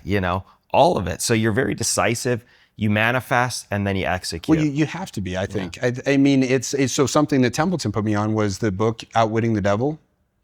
So it's Napoleon Hill. He's also did Think and Grow Rich. Yeah, I love that one. It's one of my favorites. Well, so Outwitting the Devil, it talks about the main focus of it is this guy has a conversation with the devil, and he basically explained to me like what is hell, what is it you're doing, and he's like, the way I control people is I get them to drift, is the word he uses. And that's basically when they're just kind of going through life without a clear direction, right? Where it's just they're just getting carried by the current of life, which I look back, there's been many times in my life where that I can feel like that's happening. I don't have something that I'm like actively working towards, an end that I need to get to. And I think as men, that's what we really want, right? To be working on something and, seeing like achievement and going through the steps and getting there, right? It's like, that's the fulfilling thing. And so when you have a clear idea of what you want, right? That's the first step in manifestation is I need to be able to know exactly what it is, but then you gotta, the best way to eat an elephant one bite at a time, you gotta break it down into, okay, well, what do I need to do today so that, 5-10 years from now I'm there? You can't think in terms of, what do I do so I'm there tomorrow? That's never gonna happen. Yeah, delayed gratification, again. Yeah. Well, I mean, that's part of it. Anything worth having, you're not gonna be able to get in a day. It's just, Do you believe in manifestation? Oh, absolutely. Now, not in the way that I saw a pretty funny post. Somebody was like, of course my wife believes in manifestation. It's called me. I'm the one who bought her all that shit. But no, I believe in it absolutely. That if you can, you have to be able to see what you want, right? You have to be able to, and it has to be, you'll know it's real if it's something that you'll actually go and get, because that means you really wanted it. Yeah. You're willing to do the sacrifice and stuff to be able to get there. And where people get it wrong is they think they want something, but they don't actually want it, right? Like if you say you want a Ferrari, but you're not willing to go and do the shit it takes to become a person who's capable of buying a Ferrari, you're not gonna get it, right? But that's because it's not aligned. That's because you've got outside influences that make you think you want that, and it's not really what you want. But if you have something that you really do want and you can see it and you know that like you're drawn to it, like I said, with the luxury, I don't have to get myself to go do that stuff. Yeah. Right? I don't have to get myself to pull a list and get on the phone with these sellers. It's fun for me. It's just natural, right? So I know that, okay, this is in alignment with who I actually want to be. Whereas there's other things, like multiple times I've had this idea of, okay, I'm going to go build this big portfolio of, 3-bedroom, 2-bath, single family homes in Wilmington, North Carolina or whatever. But that was hard for me to do. It's like, okay, so then that's not in alignment with who I actually want to be. And I think that that's the key, is it really needs to resonate with you, and you'll know because you'll just be naturally drawn to it. You'll naturally want to do it. One of the hacks I do, sometimes people tell me, like, they have this goal, like, oh, I want to be a doctor, and I'll ask them why. Oh, because, and then, oh, because, and you go like 6 layers down. And a lot of times people don't actually want something. They only want to do it because they think other people think that they should do it. 100%. What you got to figure out is, what do you actually want to do? What do you actually care about? One of the I 100% believe in manifestation. Everything starts up in the mind. One of the exercises I do with my wife that I definitely encourage you start doing this as well, is at the beginning of each year, we write down what a day in our life a year from now looks like. Yeah. It's like, I woke up at this time, like this is like I had breakfast, and then the business is doing this. We just came back from a trip to this place. We just blah, blah, and we write. You talk about it like in like present tense? We talk about it in present tense as if it has already happened. Yeah.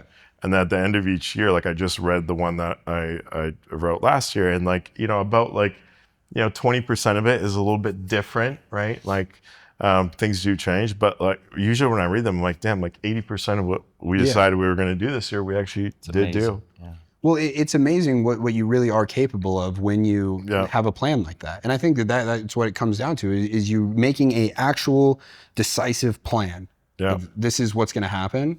And how much more likely are you to, it's like the, I don't know, analogy I've heard all the time. It's like, okay, well, if I want to get to Las Vegas right now, like, okay, I'm going to need to pull up my phone and have a map because I know exactly where I'm going and I know the route to get there. But if you don't know exactly where you're going, how the fuck are you going to get there? Yeah. Robert, I have a question for you. It's here you're running a multi-million-dollar operation. You got a wife, a kid. You're so many people relying on you, a big tech company.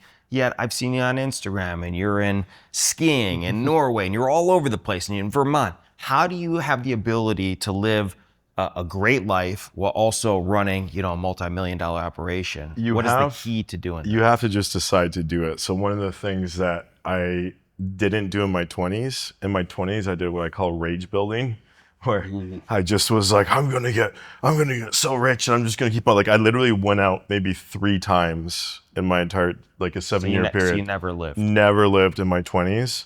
And then I realized at some point that I was like, you know what? I don't want to wait till I'm like 50 to go enjoy my money. I'm gonna start enjoying it now while I'm young. And then at the beginning of the year, I just decided, like, hey, I want to take a couple weeks off here. I want to take a couple weeks off there. I want to go to these different countries. Like, my son is 1 year old and he went to 12 countries. That's what I'm saying. That's amazing. His first year Isn't last that year. cool? I mean, so it's so important, I think, for people to hear and say, here, you're building, or you're rage building.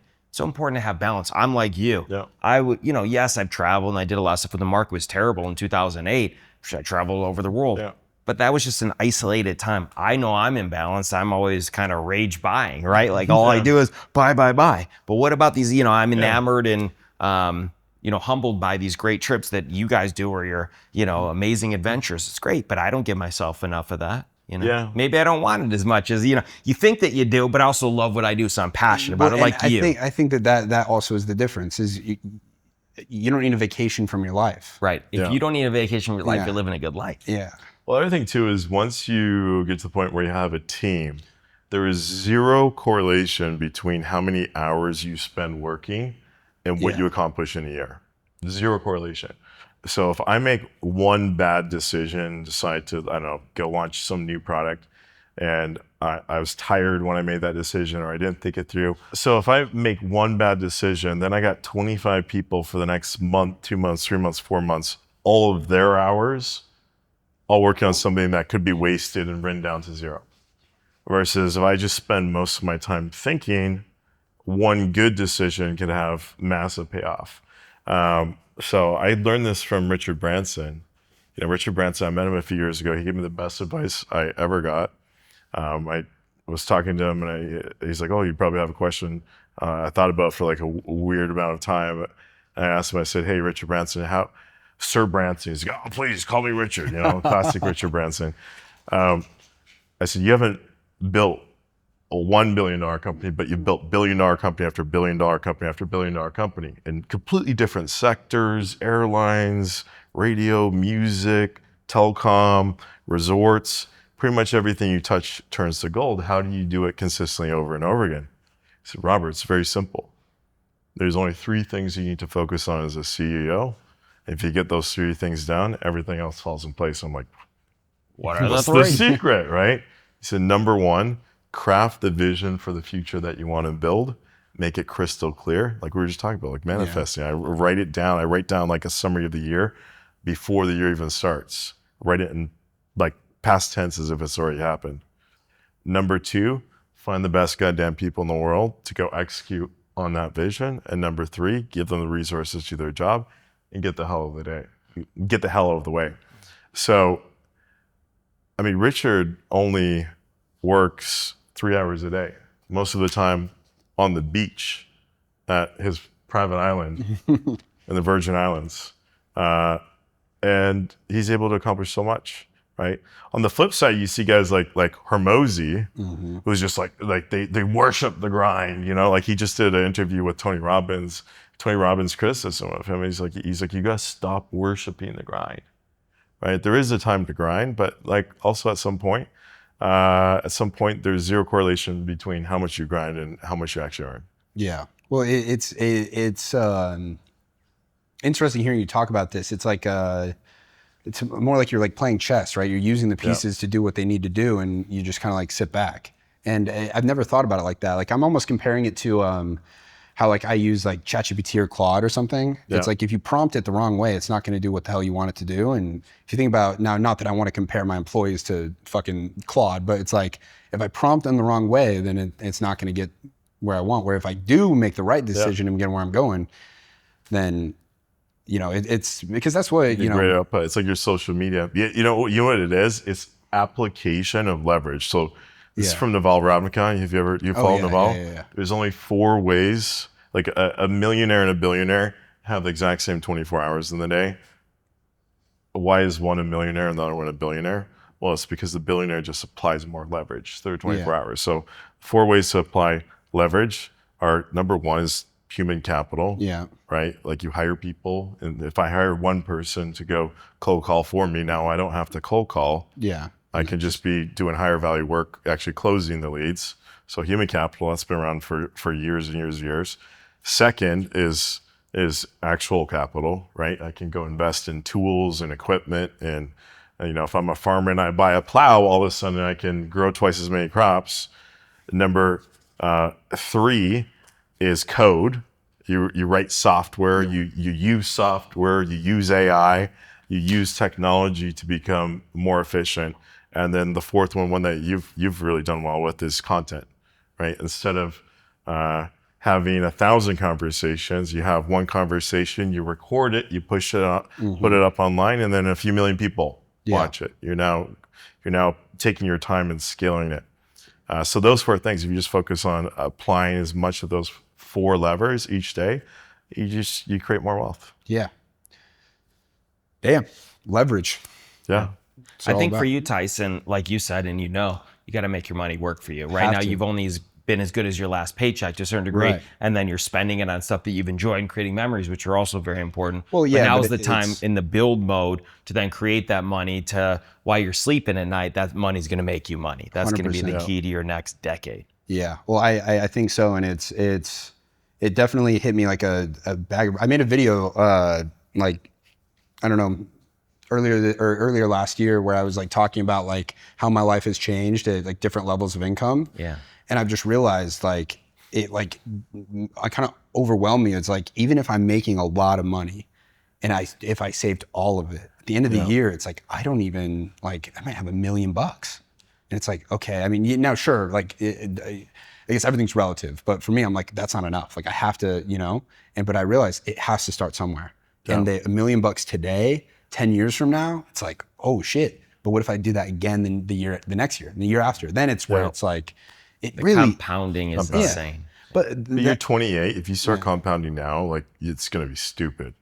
Well, but it's by the time you're 50, 60 years old, you're going to have a few $100 million. It's something, I mean, I like to think that I have the humility right now to admit that it's just like, I've been really bad with it, like to my life at this point, but am now to a point where I completely see it. And again, like I see the end goal, I can see the vision of like, okay, if I do this, like it's going to be so worth it. And now it's like, I get the same level of, not the same level, but like a different kind of fulfillment from, hey, if I put this away, right? Like, okay, hey, just made a big score over here, did a big month, whatever. And if I go put this away, it's like, that feels good. Where instead of, going and buying an AP or some shit, it's like, all right, that feels nice that that's there working for me. My biggest tip for you is going to be, what's that? Take 5% of what you earn. Just pretend it's a tax. If your taxes went up 5%, would you pay them?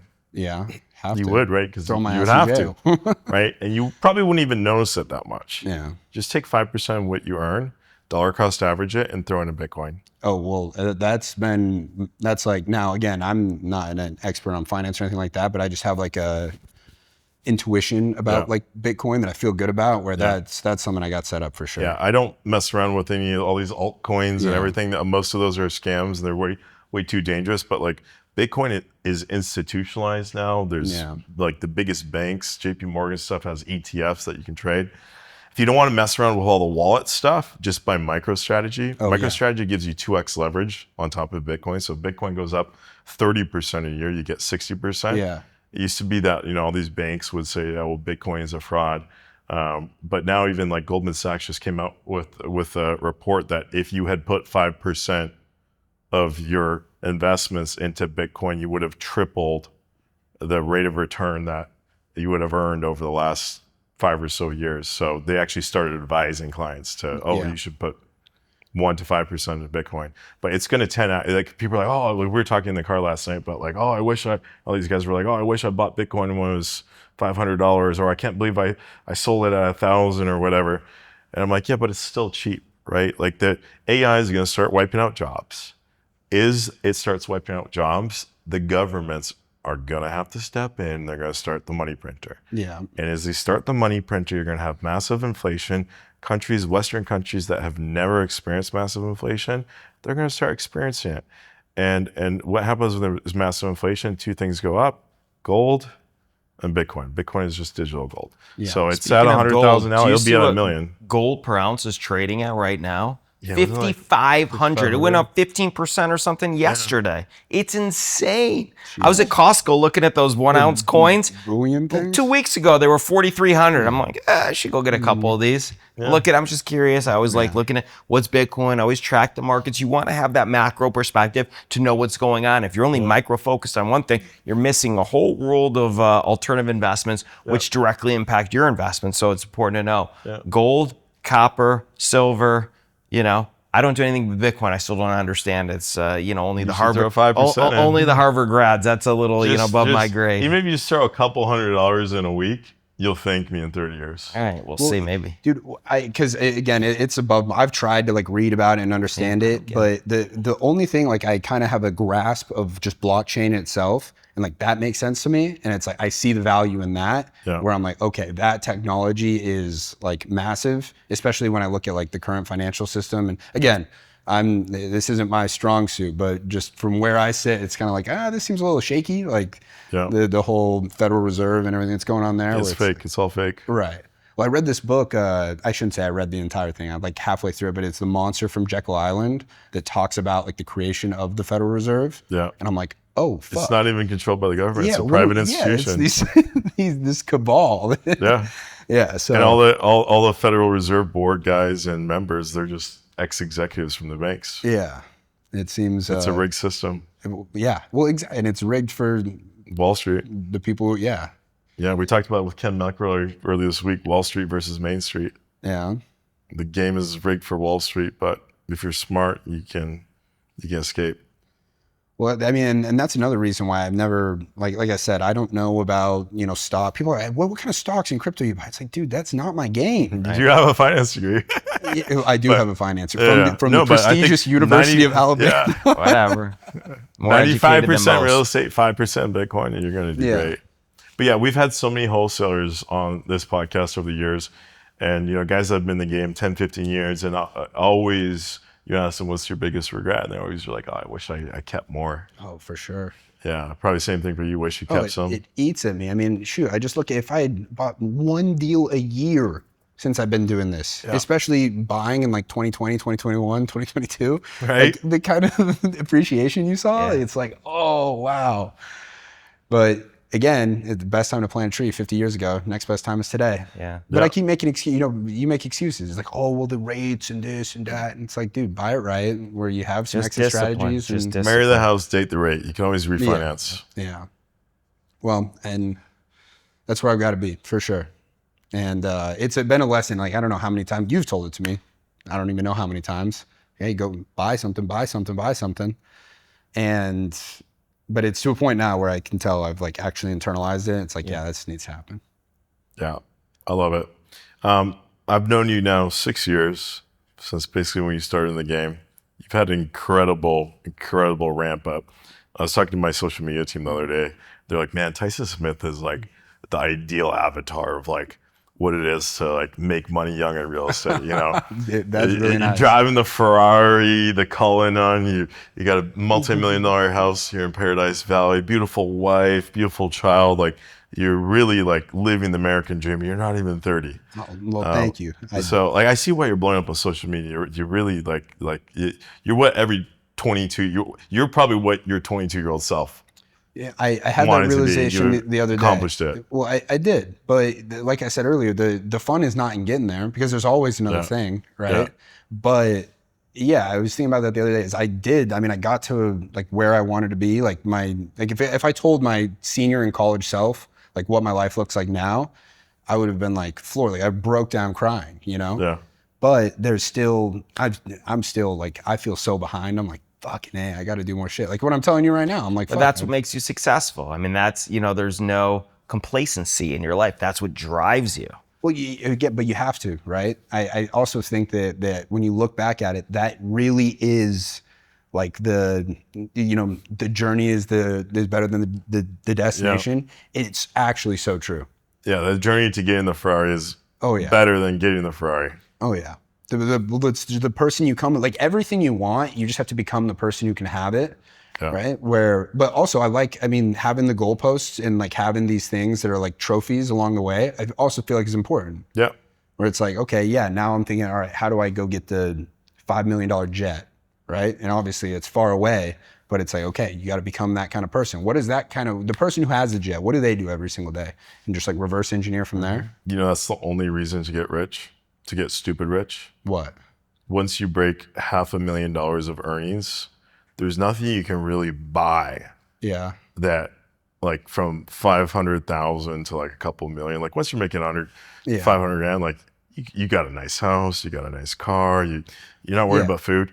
The only reason to get stupid fucking rich is to get a private jet. And now I've never flown private. There's been times when I've looked at it, but it's too goddamn expensive. I'm like, dude, I've got to pay 20 G's to fly to Cabo. Like, what are we talking about here? And I've never done it before, but I have such a hatred in my heart for commercial flying. Yeah. Like I hate, like I'm just treated like cattle and like some like weirdo at TSA is like patting me down and shit and like telling me where to go, when I can go to the bathroom, when I have to stand up, wait in line over here. And I'm just like, dude, this drives me up the wall. And I just think about like flying private. Oh yeah, pull up when I want, no security, throw my bags in the jet, let's go. Like you should look at the Cirrus Vision jet. You know what the payment is on a Cirrus Vision jet? What? It's a tiny little jet. How many does it seat? 7. How far does it go? But like you can charter them from the Scottsdale airport. Here, my buddy actually, who lives in Optima, he started up a charter. You don't want to fly these things to like Miami, but from here to like Beverly Hills, like a couple hours. You know, you land in Burbank. So I've chartered them a few times just for these little hop, skip, and jumps. But I almost bought one a couple of years ago from my buddy. I should have, because they've actually gone up in value. Oh, really? Because they can't manufacture them as fast as like their wait list. So I almost bought one a couple of years ago for 1.9 million. Now they're going for like 2.4, 2.6. Oh, damn. What's the payment on But that? the payment on those is like 13 grand a month. Wow. 13 grand a month, and you got a private jet. But and you get the accelerated depreciation. You get accelerated Oh, depreciation. yeah. And the fuel burn on these things is like nothing. Well, so what you does it can cost run to run? You can run these things for like $600 to $800 an hour. Wow. Okay. And you got 7 seats on them. So if you're, if it's you and your wife and a couple buddies, It's $100 in gas per person. They're insane machines. Yeah. They don't look like a private jet, but like you're not going through TSA. Yeah, but the thing is, it's the time. It's hey, you can save all the time of all that other bullshit of like the airport and do that. Not to mention, give me flying out of sky. I'd like to go get breakfast at Volante before I have to get on a plane. My last flight back I took my wife. She wanted to do, for her first Mother's Day, she said, I want to do tea at the Peninsula in Beverly Hills. So I said, okay. And of course, I'm a last minute kind of guy, right? So I called him like 2 days before, and I'm like, yeah, can I reserve for tea for Mother's Day? And the guy just starts laughing at me. He's like, sir, we book up Mother's Day a year in advance. Yeah, on Mother's Day last year. I'm like, what? So apparently it's like the spot to do tea on Mother's Day. So I'm like, shit, I got to find a solution here. This is the only thing she wanted. So then I look on their website, and there's like this garden suite that it's a suite. It's like their nicest suite. Has its own massive yard with like fountains and seating areas and everything, private gated off all the way around. It's like $12,000 a night, but I'm like, okay, this could work. So I call back the concierge. I'm like, if I book your garden suite, could you serve us private tea in the garden? And they're like, yeah, of course. Like, it's the garden suite. Yeah, we'll give you whatever you want. So I booked that, and then I brought her out there. We had tea in the garden suite. She was like, absolutely love it. Then I took her on shopping at Dior. They have a private room. The top floor is like private for their VIPs, and the hotel will drive you over there in a Rolls Royce, and then you have your own private elevator that takes you up to the 5th floor, and then they just ask you what you want, and then they just bring it all to you. There's no one else around. So we did that, and then we chartered one of these Vision jets. And, they're a tiny little jet, but I remember flying back, and Tom was just like sitting on my knee, looking out the window, and like the sun is setting, or you can see the ocean, the view, and I'm like, man, life is good. Yeah, life is good. Oh, for sure. I probably dropped 10 racks on that flight, but like it was worth it. Yeah. Well, I mean, that's an experience, right? Yeah. It's something like that's cool. That's like a bucket list thing. Yeah, you should do it. Yeah. It got 10 racks to Beverly Hills, but it's worth it to All right. do it once or twice. Plus the garden suite and the Dior. All right, Dollar cost average, how many times you got laid on that trip? 50. So it's only it was only, $200 a lay, which is pretty good. DCA. Yeah, okay. She's like, my friends. She's like, you just made all of their boyfriends and husbands. Oh, they're messed up. pissed. Oh, yeah. Tyson, 6 years in this game, you've absolutely crushed it. You're a huge inspiration to the next generation of guys getting up in this space. If there's a 22-year-old that's watching this right now, over all the lessons you've learned along the way, what lessons can you share for the next generation of guys that are coming up in this space? Well, I mean, first thing is I've made tons of mistakes, and I've gotten very, very lucky a lot of times, and I don't discount that whatsoever. I was fortunate to, number one, have my dad to get me in the game. Like, that's obviously a huge boon, and also get me connected with people like you. But the biggest thing is something I mentioned earlier. It's the Pareto principle. Yeah. What is the 20% of actions you can do that actually get you 80% of the results? A lot of the time I spent time on these things that, sure, they can be helpful and they can help you get a little bit more cream at the top, but what is really going to get you the bulk of the results you're looking for, right? What are the actions you can do that'll get you there? And just hammer those, and everything else you figure out like as you get there.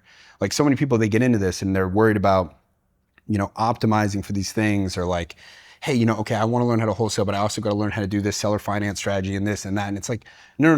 What is the one thing you can do that is going to get you like the result you're looking for? Which for most people, it's like, hey, I got to make some money. It's like, do that and hammer that, and everything else you'll figure out along the way, right? You don't need to invent problems that don't exist yet in your head. Like, I think back when I was getting started in real estate, and there was a lot of things, and this is where I'm so fortunate to have my dad, is he's like, don't worry about that. Because I was like, well, what if I get this deal under contract and I can't sell it, then what? He's like, don't worry about that. You don't have a deal under contract. The fuck you worried about that for? Yeah. Because here's the thing, advice. your brain. Exactly what he would say. Yeah. The fuck are you worried about Yeah. that for? Just get the goddamn deal. exactly. That's your dad. Exactly. Yeah. Well, but your brain doesn't know the difference between this problem you've made up in your head and a real problem. Right. And that friction can stop you from ever doing the first thing. That's a great point. Right? Just ever getting the first thing to where you have that problem. So it's like, focus on the immediate problem, which in the beginning is like, okay, I need to make some money. What can help me make some money? Getting a good deal. Yeah. Right? And then everything else, oh, well, who am I going to use for title? It's like, dude, you figure that shit out. Like, it doesn't matter. You know, it's like one thing at a time, and then cross bridges as you get to it.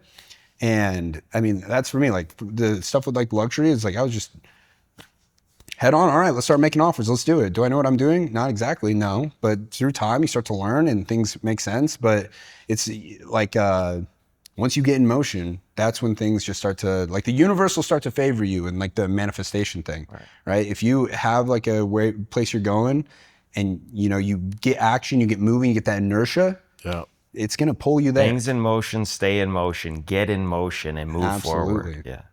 Good for you. I love it. Absolutely incredible. If people are watching this and they want to follow you, Instagram, TikTok, Tyson Smith, Instagram. Yeah, go on YouTube. Look, Instagram, as I've talked about, everything. I've got an agenda over there, and it's like I said, I'm trying to make half the people mad.